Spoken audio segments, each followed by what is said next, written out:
As a mom, I think that's the number one area in my life that it seemed like it was just spinning more and more out of control as the boys got older. The more I tried to hold on to controlling situations, the control started just ramping up even more.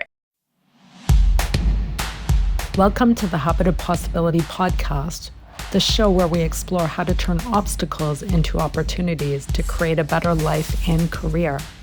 I'm your host, Robbie Spier Miller.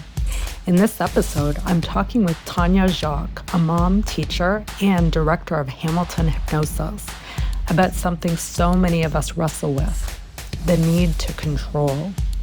Tanya shares how she moved from fear and perfectionism towards freedom, flexibility, and deeper connection, and how it has transformed her relationships, especially with her teenage sons. Hello, everybody. This is Robbie Spier Miller, your host for the Habit of Possibility podcast. And today we're meeting with Tanya Jacques, who's been a student here at Hypnosis Training Canada for a couple of years. And she's going to share with us how learning hypnosis helped her not only build a hypnosis business, but also make her own life and relationships better by learning how to let go of a need to control and making it easier to manage stress and improve relationships. So welcome, Tanya. Thank you. Yeah, it's wonderful to be on your show, Robbie. Yeah, thanks for coming. Yeah. So talk about before we met and when you were, living the life you were living, what were the things that you were struggling with us around, control and stress and how it impacted your relationships? Yeah, sure. So, as a mom, I think that's the number one area in my life that it seemed like it was just spinning more and more out of control as the boys got older. And it felt like, oh, I was doing a fairly decent job when they were little and they would listen to what they were told to do. And I could, navigate or manipulate that in a way that was coming from a loving place and that I thought was best for them. But as they got older and they got into, their own feelings and their own thoughts and ideas, I was really having a hard time knowing how to navigate that. So that, we could still have a healthy relationship, but so that we could have fun too. And so that I could, because I really desperately wanted them to become independent and stable, young adult men eventually. But I felt like I was becoming like this ugly monster, an ogre. And it was like, the more I tried to hold on to controlling situations or not letting go of schedules a little bit, just becoming more relaxed, more flexible. It was like the control started just ramping up even more. And there was like a lot of blaming and like, well, if you only listened to me, then I wouldn't feel this way or I wouldn't respond this way. So it was a really quite a messy place. And I was in a lot of fear because I didn't want to lose that relationship that had initially started off, good. But I could almost, it was like I was foreseeing like this relationship that was non-existent because I had pushed them away so much. Yeah. Mm-hmm. Okay. And so this is a situation with your kids. Sometimes people experience this in a romantic relationship or with family members or friends where sometimes people feel compelled to, and it's often framed as you're trying to help them. Right? I'm sure with your kids, like your intentions were good and you believe that they needed to do things a certain way to learn what they need to learn or be okay or whatever. But it was like your very specific idea. And it wasn't giving them space to kind of like breathe or letting the situation unfold so that other possibilities could happen because you were so set on it being a certain way. Yeah. And Robbie, like, I was so scared of being a messy person because it felt like I was doing something wrong or like I was evil. And so because I had my own fears, without realizing it, I wasn't allowing my kids to be messy, Mm-hmm. and just to explore and to figure life out for themselves, um, and so being okay with making, that even like I wasn't failing. It's all feedback. Like every experience that you go through, you do learn something from it, you know? Yeah. And so being more gracious to myself, more kind to myself, forgiving myself has helped to turn the tables where there's grace for my kids. There's kindness there's putting my, stepping into their shoes and seeing, oh, okay, there's another perspective there. And I remember, like, especially my oldest saying, like, Mom, like, we just never feel like we're ever doing anything right. I'm like, oh my goodness. Like, he's literally mirroring back what I'm feeling about myself. Yeah. So by accident, you were projecting your own insecurities onto your kids, or your need for things. Like you thought, if things are a certain way, then it means I'm okay. And if they're not a certain way, I'm not okay. Yes. And then you were extending that to your kids, like they were an extension of you or a reflection on you. And this was totally subconscious. It wasn't on purpose. No. And it was just reflecting your own fears. Yeah. Yeah. Like I even remember, like they'd be like, Mom, can we have a sleepover? And it hadn't been planned. It was spur of the moment. And I would go, my nervous system would just like, it was like, Yeah. whoa, jitterbuggy. like I can almost go there right now and remember what that used to be like. And now it's like, oh, and sometimes that old trigger, like it fires off. But recognizing it and being like, oh, that's just the way it used to be, right? And saying, oh, I can choose to just be more freedom-minded. Like our youngest is very freedom-minded. Our oldest has a lot of rules. So I can see, all right, well, what's useful in this circumstance, right? Like, and what's the outcome? And so like the having a sleepover, it's like, okay, yeah, no, I can let go of that. I can just be freedom. And yeah, cool. They're connecting with friends. They're at our home. We can have people. We didn't have as many people over as what I wanted to and what I would have liked to, because there was all this debate back and forth in my mind because I was so set on structure and control, right? And it was like this messy place again, right? If I didn't have everything lined up, then I couldn't do it. And so we just went to Ireland. And it was a very loose format as to kind of what the trip was going to even look like. And that is totally new for me. I was going into it with a totally different perspective. I was like, hey guys, what kinds of things do you want to do when you're in Ireland? Like giving them voice, right? And seeing it from their perspective. They're 14 and 16. So what kinds of things would they like to do? Not just all about, what do I want to do? And then if something didn't work out for that day, it's like, okay, well, how can we pivot and go over here? And so being in that environment, when we first got there was a lot of, but what are we doing, Mom? Like, what's going on? Like they were like, thrown under the bus because this isn't how I used to operate, right? Yeah. So all of this was kind of scrambling my mind for like probably a good solid day and a half. And I'm like, oh, okay. But at the same time, like seeing it, feeling it, knowing where this old nervous system stuff was going on, and then choosing to be able to like breathe, let go of it, and see, well, what are some other possibilities that we could do, and like roll with it. That's like a new little thing, is just like roll with it. So it's like my anchor, right? If I start getting into that, I just roll with it. And it's so much better. Yeah. If you're enjoying this podcast, please like and follow us and post a review so other people can find us too. This is a great example of how at some point in your life, you chose this need for control and having lots of rules to protect yourself Maybe it's when you were a little kid and it was a routine that you started and you just kept doing it and doing it. And it's helped you in a lot of ways, but your kids started to show you where it was in the way. I'm sure it was in the way in a lot of places you weren't perceiving, but kids have a way of throwing it in your face, right? It's very humbling to be a parent because, you see everything. Yeah. Under a microscope, all the things all the cracks. And so that experience made you start to see where that way of dealing with things was actually hurting you and your relationships. And I think it's very important to acknowledge that it was really from positive intention, that you were just trying to protect yourself. Whatever that situation was when you started to do this way of coping is like totally over. It's probably been over for decades. Yeah.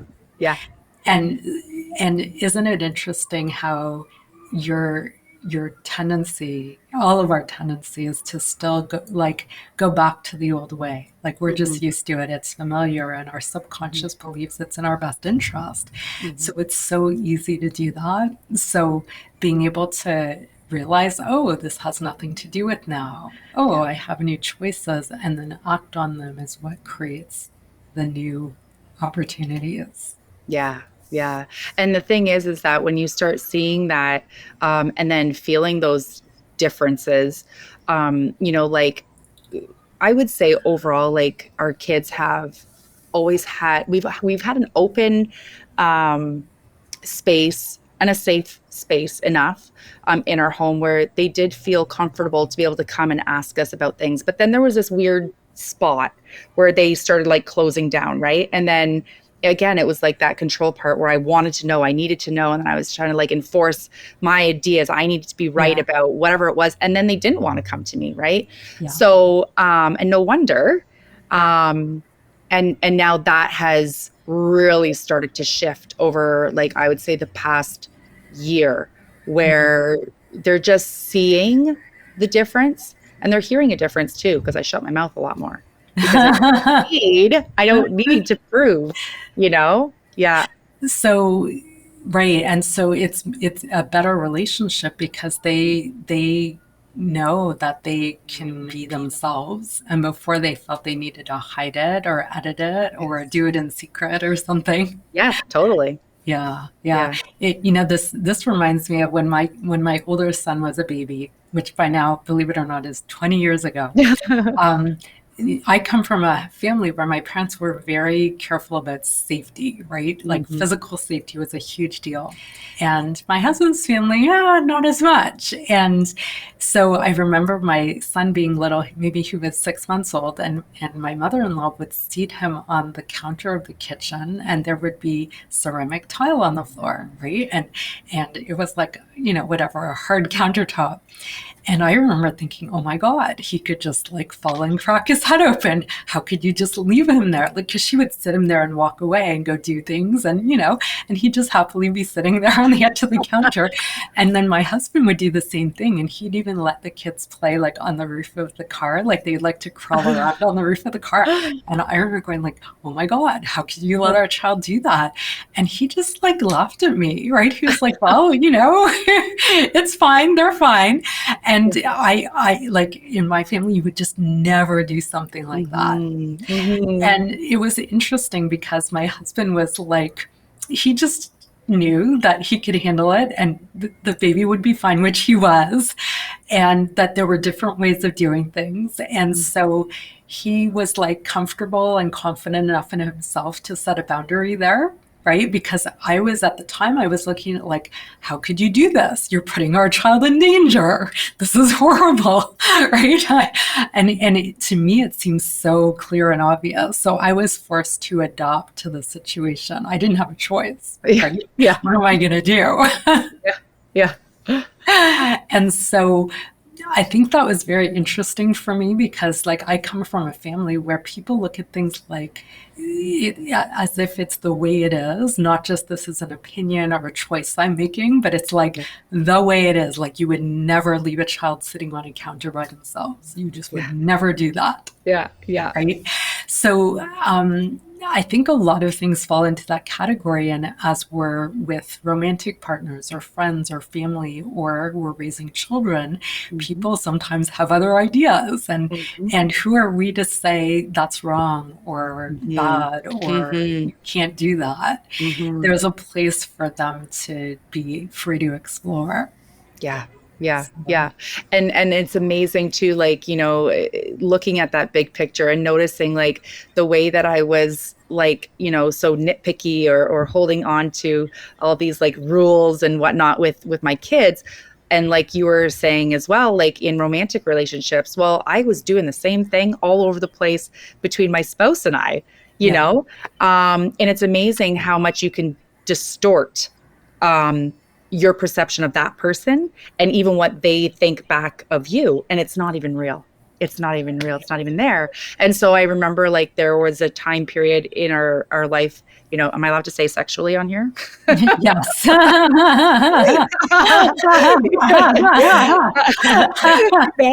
where I had all these rules and so even that was getting stifled, and then it was like, well, I didn't feel attractive because I felt like this big mean ogre, and so then it's amazing when you start choosing to for myself anyway to really allow like that freedom part of like, who says that I have to finish the dishes before sex? Like, it doesn't make sense. Like, I can let go of that.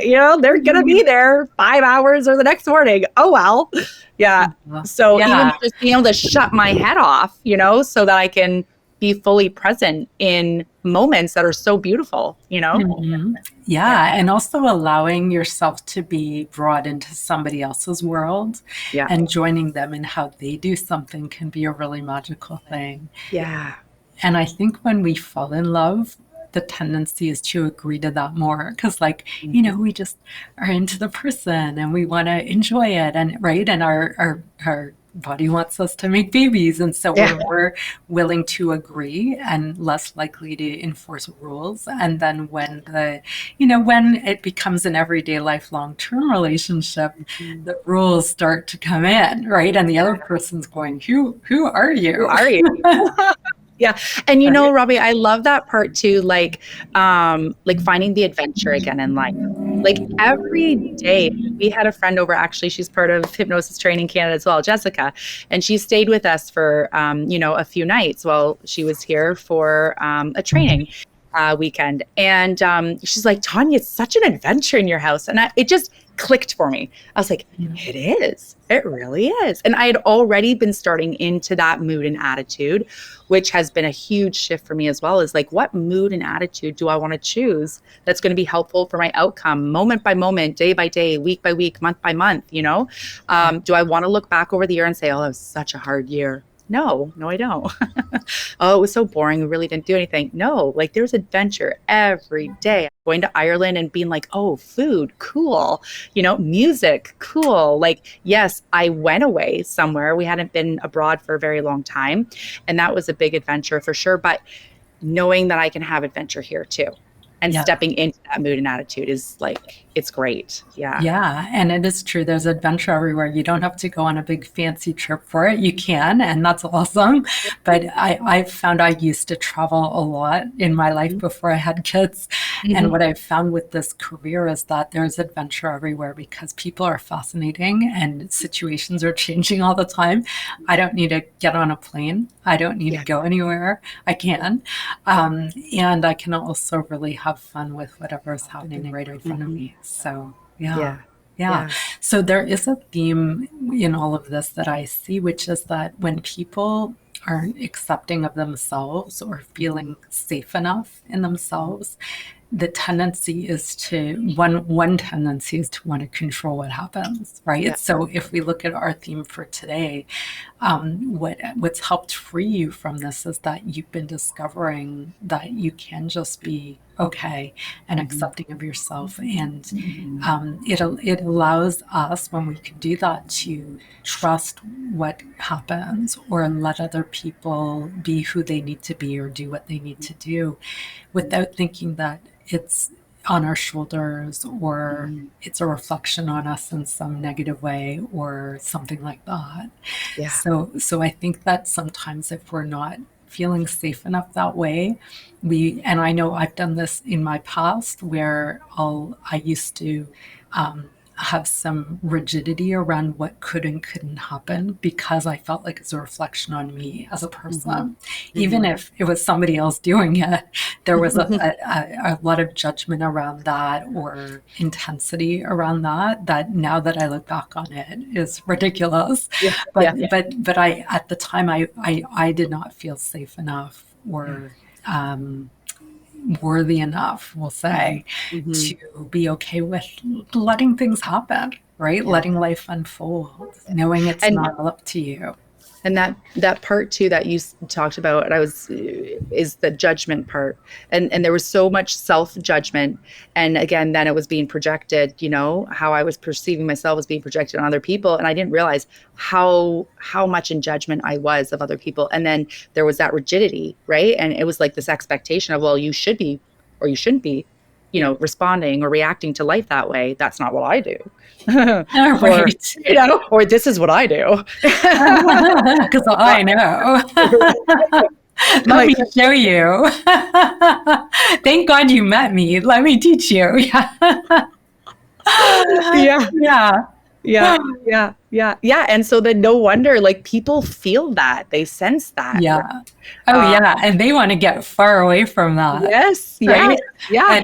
And it's so interesting because, as I mentioned, I grew up in this very overprotective, physically overprotective household.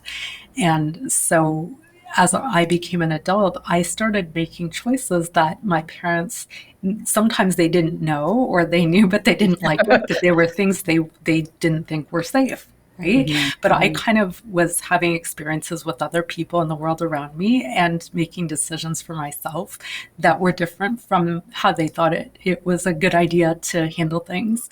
And so I got to discover for myself about that. And what was interesting was it was actually more dangerous that I Mm, did that from my experiences, because I had been so overprotected that, looking back on it, I actually did some things that now I see were really not a good idea, mhm, because there were other things where I went, really, this isn't such a big deal. I don't know why they think this is unsafe. And mhm. so I would kind of apply that to things where it really was unsafe. And thank God I got away with things, but I realize now that I might not have.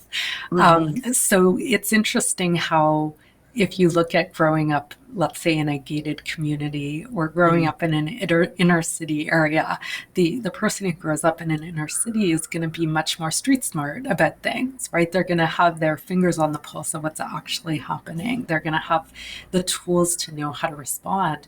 Whereas if somebody grows up in a bubble, they haven't been able to cultivate those tools, or that able to make a distinction between what is actually a reasonable risk and Mhm, what is really not a good idea. mhm. And so I think it's really important to age appropriately, let kids discover that stuff for Yeah. themselves, because in the long run, they will be safer and their life will be better than if they have to wait too long till, if Mhm. they're overprotected, and then they need to either stay totally overprotected and fearful, or go too far the other direction. Right. Yeah. Yeah. Yeah. Yeah. Yeah. Yeah. Yeah, great. And so, what are some examples of where you've realized, like through your experience here in learning hypnosis, you've had a lot of discoveries about how to uh, view yourself different, or feel differently about you, right? And be more accepting and kind of more trusting of life as it unfolds. So, what are some examples of how you had those realizations, or what you've noticed has changed because of them? Yeah. I think one of the biggest things for me was, you know, starting starting a business. And I had done a lot of like MLM kind of businesses and things like that. This was a whole different ball game. And in doing that, and with the guidance of yourself and Tree, and then other, hypnotist colleagues, um, like stepping into and discovering what it is to be an independent woman, and noticing how much that has played into my role as a mother, as a wife, as a person, as a teacher, within the church community, as a daughter, in life in general. And to know that, a big part of that safety piece that wasn't there for me before was I didn't feel confident in myself as an individual. Like, even to have my own ideas about something, I had to push and push and drive and drive and drive, but that wasn't actually security. And it wasn't actually safety. It was, well, I have to try to prove this to you so that I can get you on my side, so that you like me. But then if I say too much or I'm too boisterous, it was like, well, I don't want to offend you, or maybe I said something too wrong. Like, it was never just like with single-minded decisions or choices or feelings, I guess, just about who I was as an individual. Like, I felt like I had to people please all over the place. So you were playing certain roles, like the role of Yeah. daughter or the role of wife or the role of mom or the role of teacher. And so you were looking at what are the rules for this role and how do I Right. need to prove I'm good at this? And really digging in to prove that, because your evidence procedure of being okay was following those rules in that role. Is that Yeah. accurate? Yeah. I would say that's accurate. Yeah. Yeah. Yeah. And so one of the things about being a mature adult who's not stuck in those rules, we all play those rules, but what we want is to be fluid about them so that we can go from one to the other. And so as we are free of that, or we have choices, what really makes us a mature adult is that we accept the consequences of our choices and we trust the learning from them so that we can make a confident decision. And it might go great and it might not. Maybe we learn from the tough things that happen, but to be able to like own that and be confident in that and wrap it into building our future, because every time there's learning, it helps us do things better in the future. Yeah. And so that's what I'm getting from you in terms of what you're describing, is like really realizing that that's what it's about and embracing that and living from that place of, Yeah. hey, I'm making this decision and I'm going to learn from it. And it doesn't matter how it turns out, like that you don't need to defend how it turns out. Yeah. And there was a big part of me that when something did turn out a certain way, it meant that I was doing a good job or a bad job. Right. Yeah. There was a judgment about Yeah. you related to how it turned out, instead of saying, oh, I'm doing this and let's see what happens, right? Yeah. And let's learn from it. You felt like you as a person was really associated very closely with the behavior or the Right. activity. It was like my identity. That, yeah. Yeah. Yeah. So like whatever the result, that's how I identified myself with, Right. was this pendulum of like good, bad, right, wrong. Right. And it doesn't end. I mean, if Yeah. for people who need that, and it's a very common thing that people struggle with, you can have so many things happen that do go well and that affirm that you're a good person or you can do a good job. And it just takes like one thing that's off. And people fixate on that and they think that they're a terrible person or they're terrible at doing something. And so it's interesting how we can be very extreme, right? We as humans can be very extreme that way and really sabotage ourselves and have things connected in ways that don't really exist. Like with your kids when they were little babies, if they needed something, there was no judgment around it. You know, they need their diaper changed. right? There's this beautiful, cute little baby and they need their diaper changed and you love the baby, right? And yeah, they're screaming because they need their diaper changed, but you're not going, you horrible baby, how dare you scream, right? So when we talk about it in terms of a baby, it looks ridiculous and we're like, oh, of course. But it's interesting how we don't extend that to ourselves as kids or teenagers or adults, where we can have the whatever life experiences need to happen and feel safe and accepted and loved and all of that. So yeah. And I think the other thing that really shifted for me as well was learning about like stepping into other people's energy and then knowing how to get back out of it. And because I would stay in that energy and then it was almost like I would become undone. And to go back to not knowing who that independent, mature adult woman version of myself was. We talk a lot here about being outcome oriented, meaning that we're clear about what outcome matters the most and what actions are we going to take or how are we going to look at things so that we can get that outcome somehow. Right? And there can be lots of ways to get an outcome. And so if your outcome in a situation is to enjoy some social time with people, you might agree to things you wouldn't do if you were on your own because, you just want to have a good social time. And so you might go, sure, I'll do that with you, even though it might not be your first choice. But then if you come back to yourself, you might go, yeah, it's not my favorite thing. And I really prefer to do this right. Or, oh, I learned from that. And so there's an ease with which you can enter somebody else's world, be outcome oriented, and then come back to yourself and be outcome oriented as well. Yes. Yeah. Right? Yeah. And when that outcome is like, okay, I want to connect with this person, then it's no longer about what I have to say or what I think I should say, or how to appease the situation. Right. It's not to do with that at all. It's, I want to connect with this person. I want them, like, I love them. I want them to know that they love, that I love them.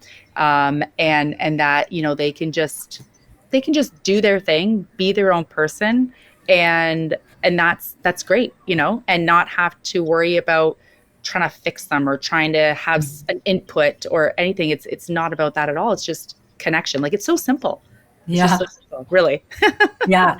When you're raising kids, the parents are the biggest hypnotists in the kid's life. So when I first started to learn hypnosis and NLP, one of my main motivators was that at the time I didn't have kids yet. I knew I had learned things from my parents that were not useful and I did not know how to change them. And so some of my attraction to this was that I wanted to learn how, right? I was really feeling stuck about that because I understood what was happening that wasn't healthy. I didn't know how to change it. And it was a big driver for me to keep in mind that I knew I wanted to have kids and I didn't want to pass this on to them. Yes. And so it's really cool to see them grow up in a totally different way where they have no idea, right? It's like not part of their world at all. So I think it's very inspiring to see what's possible as parents or people in general. As we heal ourselves, we pass that on to other people just through our example or through our way of life or through them being in some kind of relationship with us. It could be at work, it could be at home, right? It could be anywhere. There are negative impacts everywhere if we're not healed up, and there are positive impacts everywhere if we are. Yeah. And so it's very, it's definitely something that makes this a very compelling thing to teach people because you see how much of improvement in people's lives it makes. Yeah. Absolutely. Absolutely. And it's so cool too, because it's like, when our kids,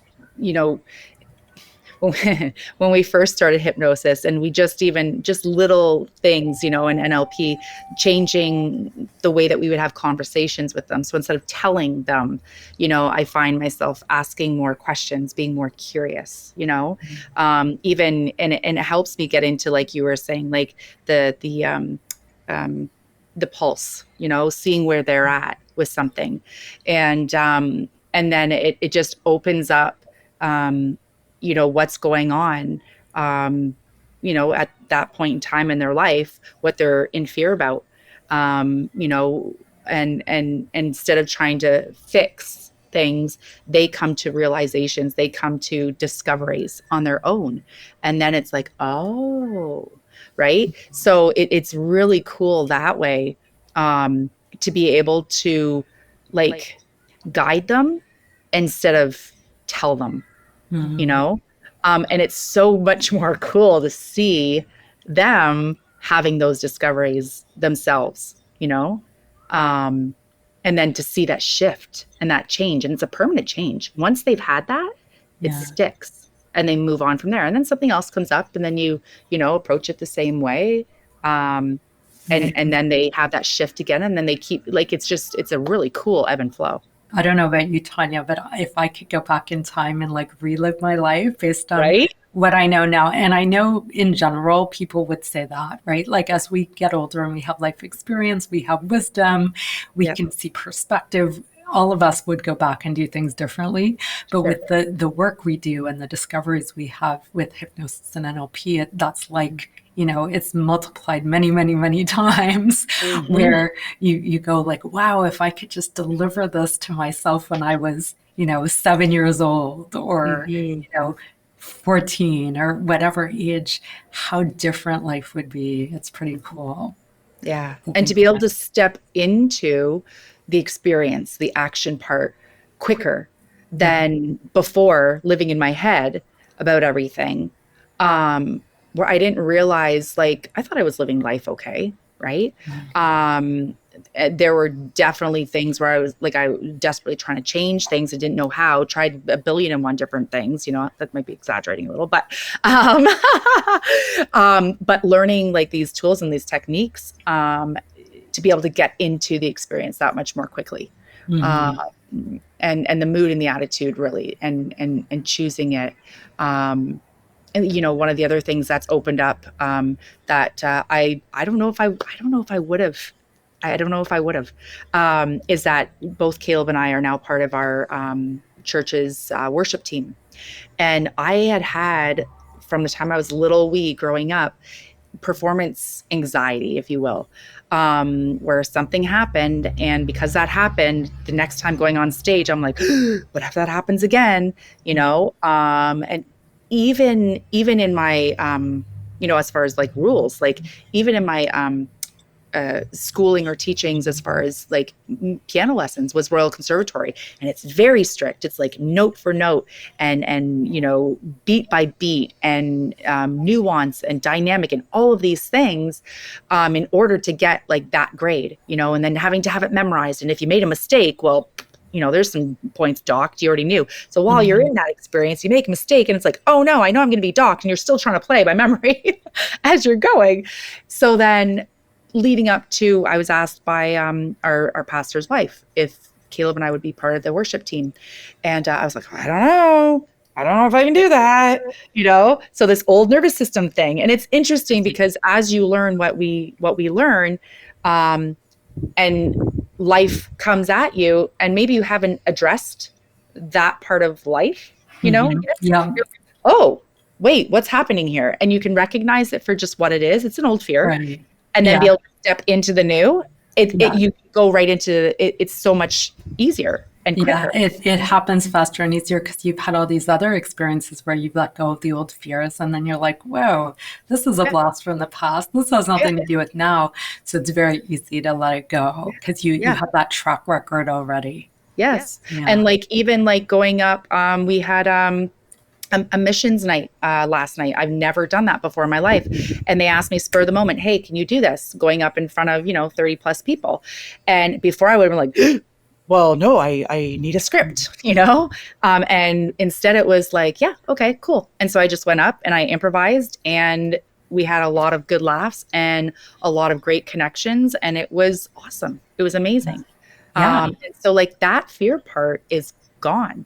And just to enjoy, because what's the outcome? I want to connect with people, and it's so much easier now. Yeah. Yeah. You're much freer to do that now. Yeah.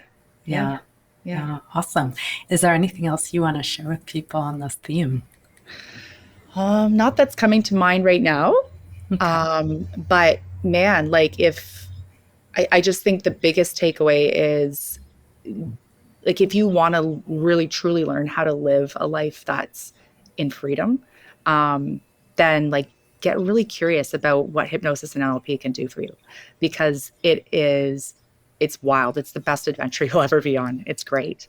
And the world just opens up to you in so many different ways that you didn't even think possible. Like when I first came to one of the trainings, I think it was basic hypnosis training. I went because, I had these ideas that I was going to become like big, grandiose MLM entrepreneur, right? And nothing wrong with that. Like totally, I could totally use it. But the way that it's impacted me, um, in life everywhere, um, and especially like in the theme of connections and relationships. When we were in Ireland, there was a complete stranger in a store, and she was having a hard time. She was new there. People couldn't pronounce her name, different language, and all of these different things, and feeling very alone and isolated. And just because of, just being able to get into her shoes and her view of the world, and see a few things, like she was like, how did you do that? And she's like, can I give you a hug? And I said, yeah. And it was just like that connection piece to people for me has been like valuable above any sort of monetary means or things, material things. So, Mhm. yeah, I can't, I wouldn't give it back for the world. Yeah. Yeah. Yeah. Yeah. Yeah. Awesome. Yeah, it is amazing how there are opportunities to use this everywhere, even in little ways or easy to learn ways, like seeing somebody in a store. Yeah. And it's just being able to read the situation and know how to connect so that they can have that discovery. Yeah. Yeah. Yeah. It's very cool. Yeah. Great. All right. Well, tell people how they can connect with you. Yeah, sure. So they can go onto my website, www.hamiltonhypnosis.com, or they can book a free screening. I give free screening consultations, and they can do that by either going on the website and finding the link there, or calling directly 647-799-9977. And I'm also on social medias platforms, so you can find me that way too. Awesome. Great. Well, thanks so much, Tanya. I think this is a really great exploration, and I hope people who are listening find this helpful. Yeah. Thank you very much for having me on the show, Robbie. Appreciate it. Feeling stressed and need a reset? Click the link in the show notes to join one of our free stress management workshops, offered both online and in person at the Hypnosis Training Canada facility in Burlington, Ontario. And if you're curious about personal or business coaching or want to explore training or consulting opportunities with us, visit mindlinkconsulting.com or hypnosistrainingcanada.com to book your free consultation. We'd love to hear your thoughts on the show. Reach out to us through the website. And if you enjoyed this show, please rate and review us. It helps others discover the habit of possibility. I'm Robbie Spier Miller. Thanks for tuning in. Join us next time to keep discovering how to turn obstacles into opportunities and create a life and a career you love.